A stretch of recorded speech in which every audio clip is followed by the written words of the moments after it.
Vivemos numa época que idolatra a juventude, como se envelhecer não fosse uma lei natural da vida.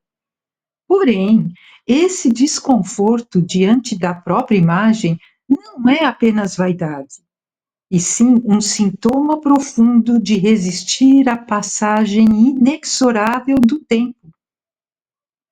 O psicólogo Carl Gustav Jung chama isso de puer eternus, uma expressão em latim que significa o menino eterno, aquele que, incapaz de aceitar o fluxo do tempo, permanece preso a uma juventude idealizada, tentando eternizar uma imagem que já não mais existe.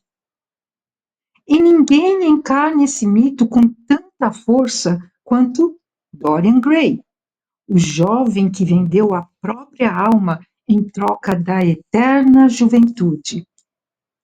E é justamente esse anseio de deter o tempo, essa recusa em aceitar o ciclo natural da vida, que Oscar Wilde encarnou magistralmente na sua obra O Retrato de Dorian Gray.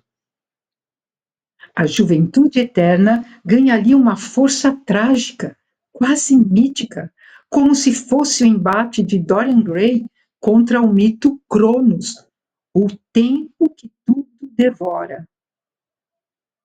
Dorian Gray, um nome que ecoa o fascínio e o terror de sermos nós mesmos, e ao mesmo tempo a máscara que escolhemos mostrar ao mundo. Ele tornou-se o arquétipo da eterna juventude, do desejo obsessivo de que sua beleza não se corrompesse, de não ter que olhar para sua própria sombra. Na sociedade atual, o culto à juventude e à beleza é quase uma religião. A vaidade se confunde com a identidade, e o medo de envelhecer se transforma em sombra coletiva. Mas este fascínio não é novidade.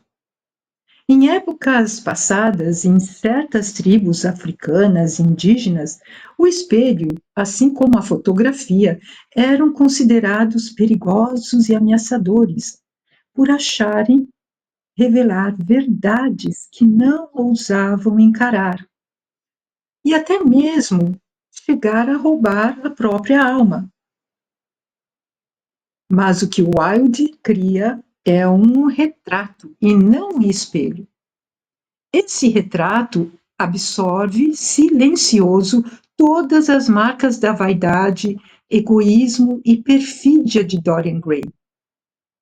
Cada prazer lascivo, cada escolha moral duvidosa, cada abandono do seu próprio self ou da sua consciência vai deixando aos poucos uma cicatriz, uma marca no quadro.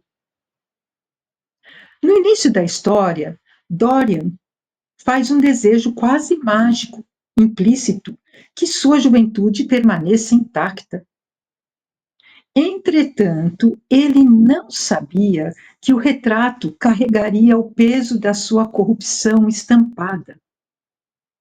Um pacto silencioso com sua própria sombra, com as forças ocultas de sua alma, marcando o início da trajetória de prazer, hedonismo e o seu afastamento da moral. Se você chegou até aqui e estiver gostando, dê o seu like e se inscreva neste canal. Assim, os meus vídeos podem chegar até aqueles que se interessam por este conteúdo. Então, vamos lá. Enquanto Dorian permanece belo e imutável, o retrato envelhece e se transforma, carregando a sua sombra, que ele se recusa a admitir.